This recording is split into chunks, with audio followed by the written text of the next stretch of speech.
Davis Schneider joining us right now. Davis, how you doing, man? What's up? How you guys doing? Good. Thanks for having me on. We're good. Yo, so you got through most of the off season now, right? I'm sure you're gearing up to get to spring training. Yeah. When did it hit you? What happened over the last, 6 months? To be honest, I don't think it really has just yet. I mean, you see like a lot of highlights still and everything like that of it, but like I don't think it'll ever kick in for me personally. I mean, I think that's a good thing though, because you always dream of it when you're a kid and making the major leagues, but you never really think it's ever going to happen, even when you're like that close, even in AAA. But I don't think it'll ever kick in for me down the road. Hopefully, it does down the road, but right now, I still got to wake up from it.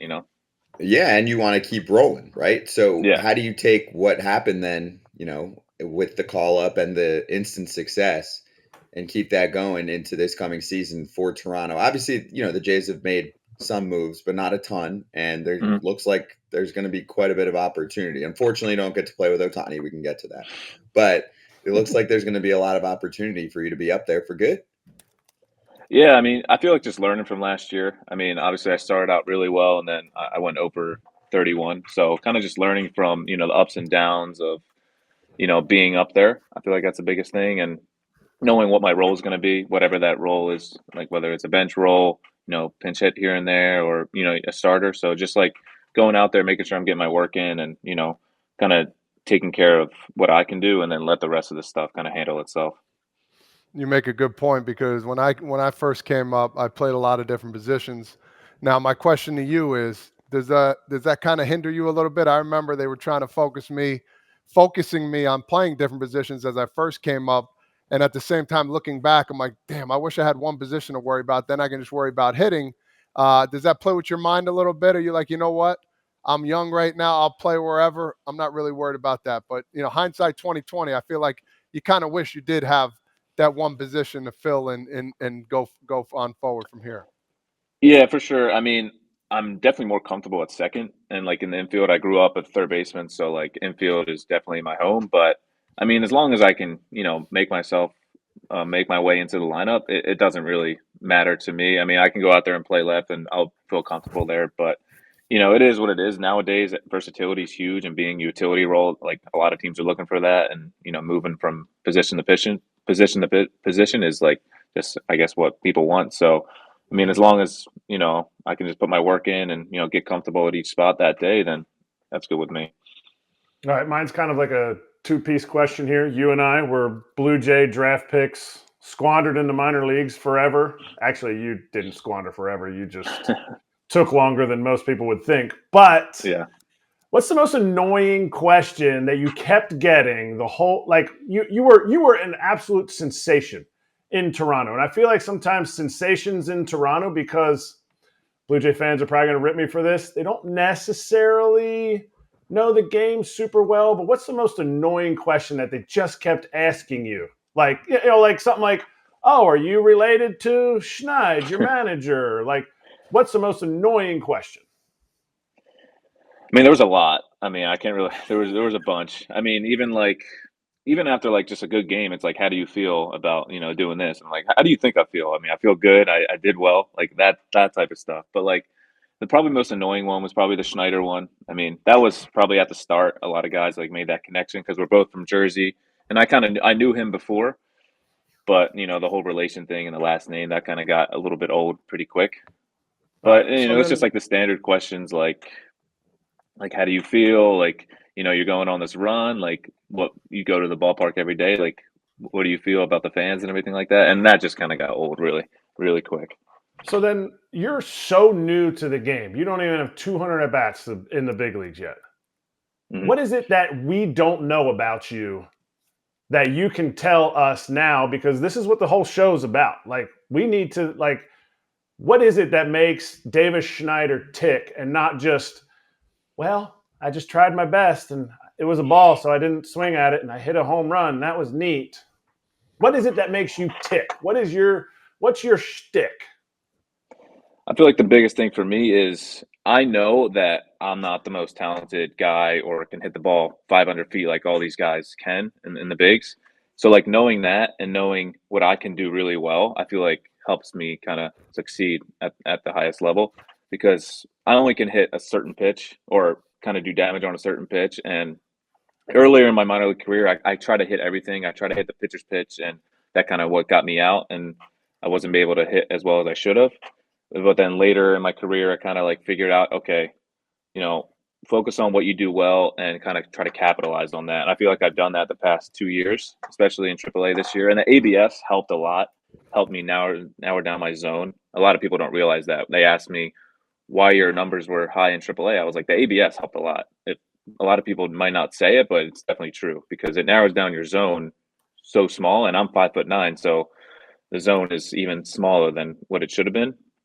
But no, having that, it kind of helped me shrink my zone down and just try to not miss that pitch that I usually miss and kind of really focus on that one. And my pitch is down and a little bit inside. And so I try not to hit the high pitch as much as I can. I try to not swing at those, but I try to narrow down my zone as best as I can each game. And if a guy paints 3 strikes or on the outside corner, then, you know, you tip your cap. Now everybody knows what you like. That's going to be some Yeah, trouble. but like, come on, They can't do it. Or, hey, listen, or he's Everyone trying to trick knows. somebody, or you're trying to trick somebody, which I like. So his little niche, I didn't say it because I want him to answer, but he just made my Jersey's finest list because he's from where I'm from, Voorhees, right? You grew up in Voorhees? Yeah, I'm from South Jersey. You're from a little bit north of me, but Yeah, you yeah, know, I it's like- was committed to Rutgers out of high school. So like, Damn, man. Brutal. I had to Ain't stay that in something? state. Hey, hold on Yeah. real quick. I got you today. Look at that. Oh, yeah, there you go. Yeah, little Rutgers love. So you got drafted out of high school, right? Yeah. Are you home right now, or where you at? No, I just got to. I'm in Florida. I mean, it's Yeah. snowing in Jersey, so I wanted to kind of get out of Jersey. Yeah, and kinda I come down here a little wish bit I earlier. could show you. Yeah. Let me ask you this: playing in New Jersey, is there a sense of pride? Is there something, a little chip on your shoulder everywhere you go? Because for me, for some reason, whenever they're like, "Oh, Jersey, you guys, Jersey strong, whatever it is."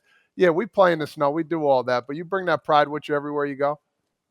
Yeah, 100%. I mean, I love being from Jersey. I mean, I live 30 minutes, 25 minutes from Trout. So, like, having him and even you, too, like, growing up and watching you guys play on TV and knowing that we're from the same state and, it's possible to make it out of there and, do big things. So, I mean, you guys paved the way for a lot of Jersey guys. And, the Jersey has a lot of talent, too. A lot of people don't realize that. It's a small state, but it's jam-packed with talent. Basketball talent, too. Todd Father was recruited by no other than UConn. It's hung up Were you really? the studio. Yeah, this ain't about me, I though. didn't This know is that. about Davis. It's all good. Just wanted to say there's some serious hoopers in Jersey, too. There you go. Davis, take me through that crazy time period when Shohei Ohtani was on the Blue Jays, but he wasn't. He was flying to Toronto, but he wasn't. How locked in on that storyline were you? Who were you talking to? Among teammates, was there a group chat going on being like, what? This is fake? Yeah, I mean, I don't have Twitter anymore. So like I don't have Twitter, so I can't really see, all the tweets that are going out. But all my friends that are, follow me and are Blue Jays fans now, they've been sending me all these updates like, oh my gosh, you guys are gonna get Ohtani, like you guys are gonna be best friends, like this is awesome. And then I was like, it's not official yet because you just hear things and you watch stuff on TV that says, he's still deciding on the Dodgers and rumors are rumors for a reason. You don't really know until it happens. But it was cool for a second to where like that tweet where it came out that he was on a flight to Toronto. That kind of got everyone excited and, was probably like, oh, it's going to happen. But obviously that was fake and everything like that. But it would have been pretty sick to, share the field with him. But, you get to play against them now. And I mean, that's just as cool in my opinion. Did you see the part with, who was it? Kikuchi was having like a sushi restaurant rented out or some big was that true? rented out. I don't remember what ended up happening from that. Kikuchi, I think, spoke or tweeted about it or something.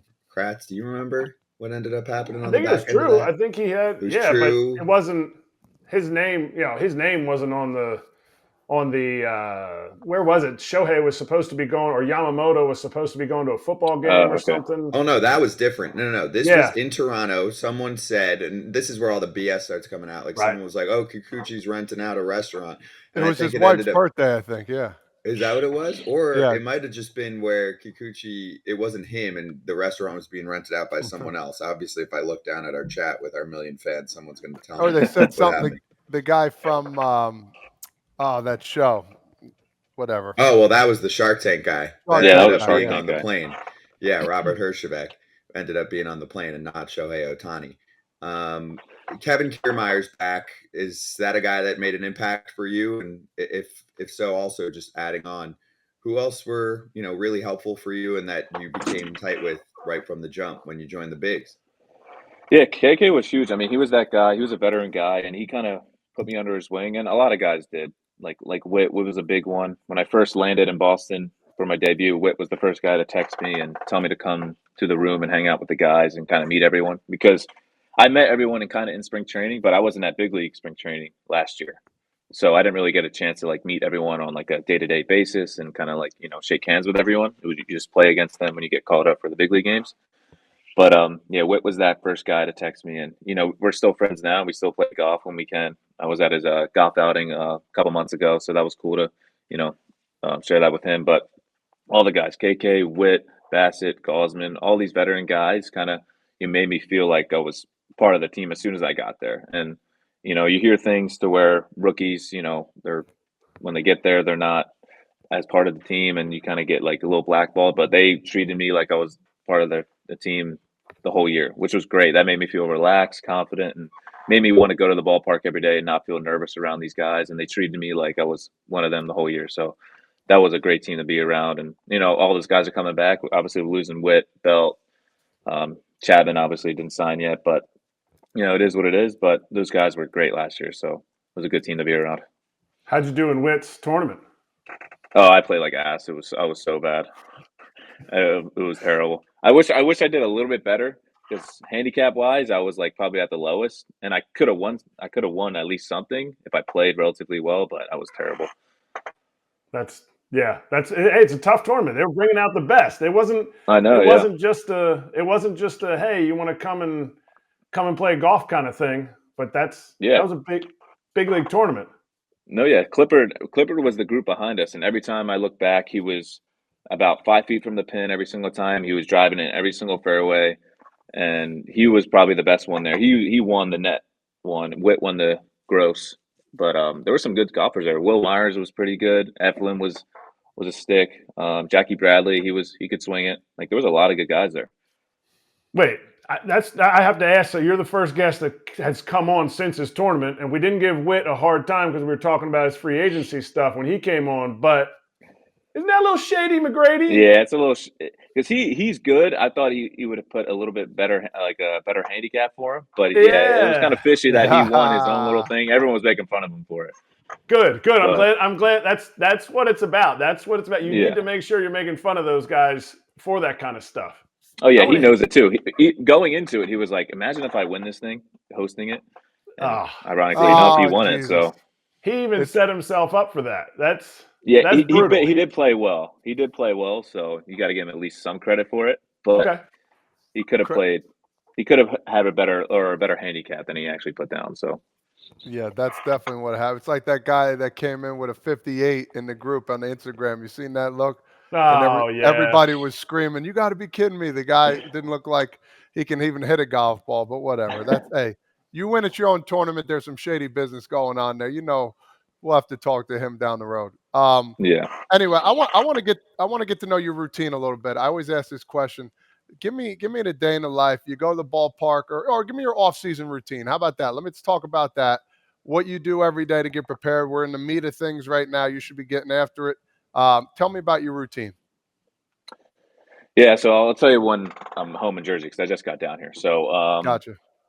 Pork roll, egg, and cheese in the morning. I still live in my parents. I live in my parents' basement, like with my dog. So like it's nothing too crazy. But I wake up around like 9:30. I don't really eat breakfast. I go to the gym, I work out, and then I hit for about like an hour and a half. Do some throwing. It's hard to throw outside just because it's freezing. So I kind of do my throwing inside, do my arm program. I get done around like 2:30, then go back, eat, and then basically just hang out. And that's really it. It's kind of a boring life, but I like it because it's a good routine to have. I like getting up. I like working out. I like get my baseball stuff in, and it's definitely a boring life when it comes to the off season. But during the season, I like to get to the ballpark pretty early because as a rookie last year, I wanted to get everything in before all the other guys there because I didn't want to step on those guys' toes.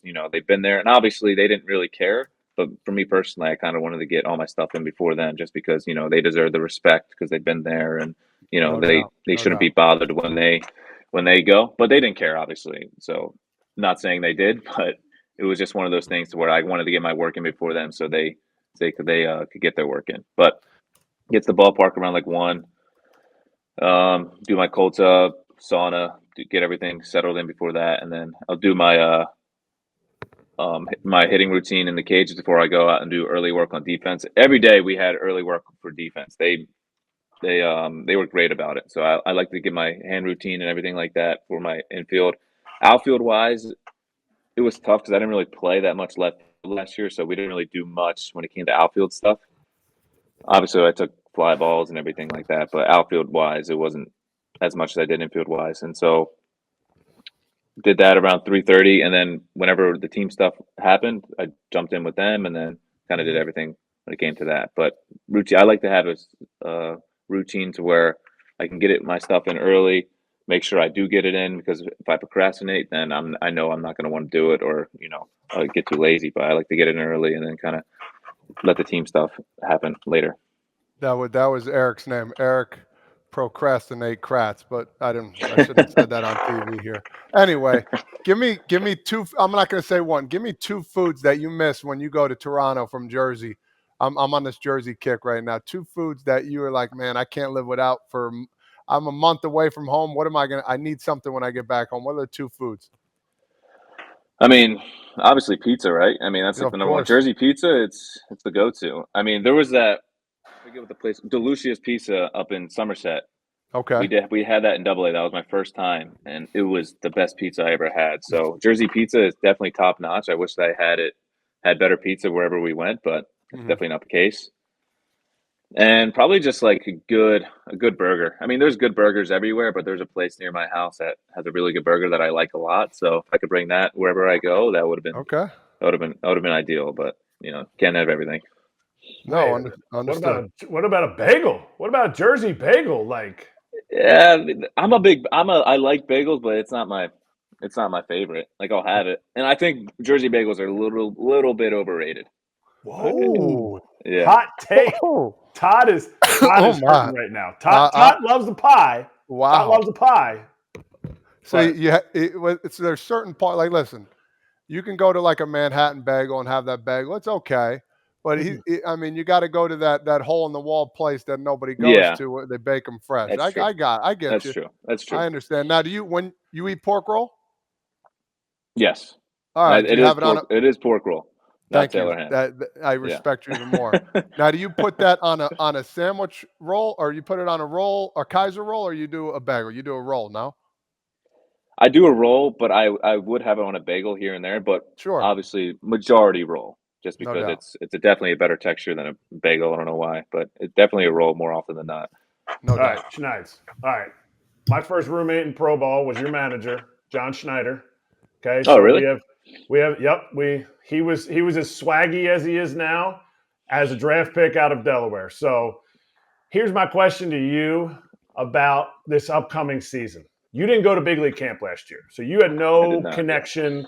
That is crazy for people who are just listening to this show.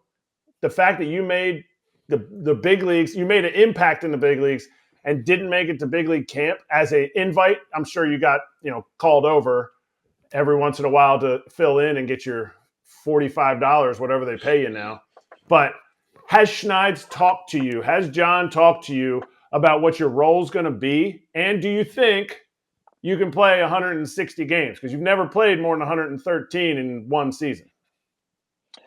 Yeah, I mean, me and Snipes obviously we had a end of the meeting talk with me and a bunch of other coaches too, just to overview my year and what I did right and what I did wrong and what to work on and stuff like that. But we kind of had a talk before that or after that too about what the season entails. And he says, the off season's not over yet. There's still a lot of guys we're going to sign and all that stuff. And he just said, come to spring training.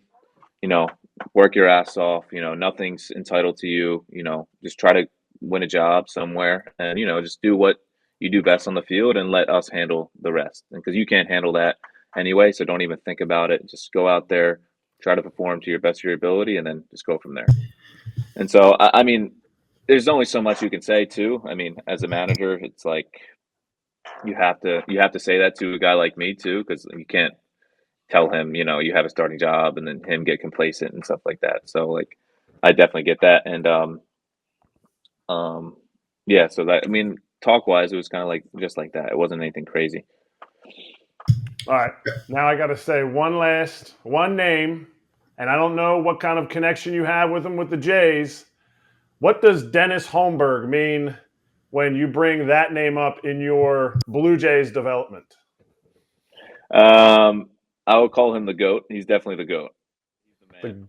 I mean, he just loves baseball too. Has all these witty sayings. I mean, you probably know about him too. So like, he just loves baseball, loves being out there, loves the grind. I mean, he's getting up there in age, but he loves what he does. And you gotta love that as a player. He's still out there, you never see him down or sad or anything like that. And him just having that energy around you builds you up as a player, and you're going to want to go out there and play for him and play even harder, Dennis Holmberg is the rookie. You went to extended, what, 3 times? Did you go extended twice or 3 times? Twice. Yeah. So he usually runs extended. He ran extended back in 2003 and 2004 when I went as a college senior. At least you went as a high school senior. I went as a college senior grinder. But Dennis Holmberg is a baseball fixture, but also a Blue Jay fixture. I think he spent over 50 years in the game, and not many people know who Holmberg is. He believes in aliens, and his quirky sayings are probably still the same ones from 20 years ago when I was in the bushes. Yeah. He repeats the sayings too each year, which is funny. But you still get a kick out of him every time he says them. Davis, I'm going to mix in. We got like 2 more minutes. A few fan questions, so a few quick hitters. Here's one from Zach. Favorite players growing up? Obviously it's biased. I mean, Trout was definitely my favorite guy growing up. I mean, I was 12 when he was playing, but whenever he was on the TV, I tuned in, and it was just cool to see him, the Jersey guy, just kind of do his thing. And this might be controversial, but Bonds, I think Bonds I wish I was like 10 or 12 when he was in his prime. I was 3 when he was, early 2000s, so I wasn't like fully aware of what he was doing. But I wish he was definitely. I watch his highlights all the time. Like, he's the greatest hitter, in my opinion, of all time, and he was just awesome. So Bonds and Trout were the 2 guys I kind of still watch highlights of, just to kind of make sure what their swing's doing.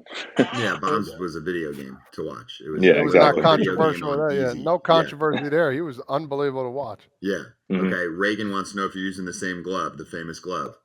I am. Yeah. I just got to relace it. The laces broke, so I think the laces was still on from the 80s. So I just got to relace, but it still looks exactly the same. The leather's the same and everything, but it's definitely going to be out there still.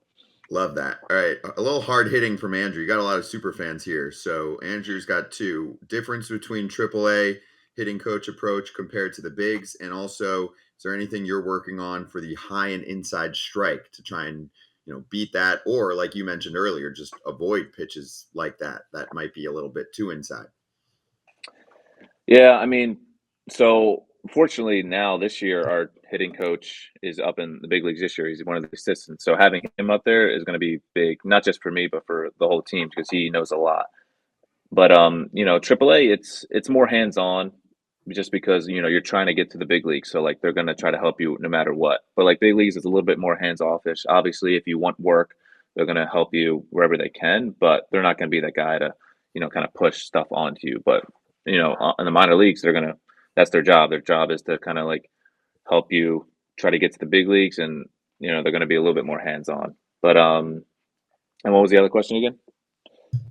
High inside strike, or just I guess any strengths and weaknesses that can you work on those per se, or just kind of like looking at pitches and Yeah, I'm going to try to not swing at those. Yeah, there you go.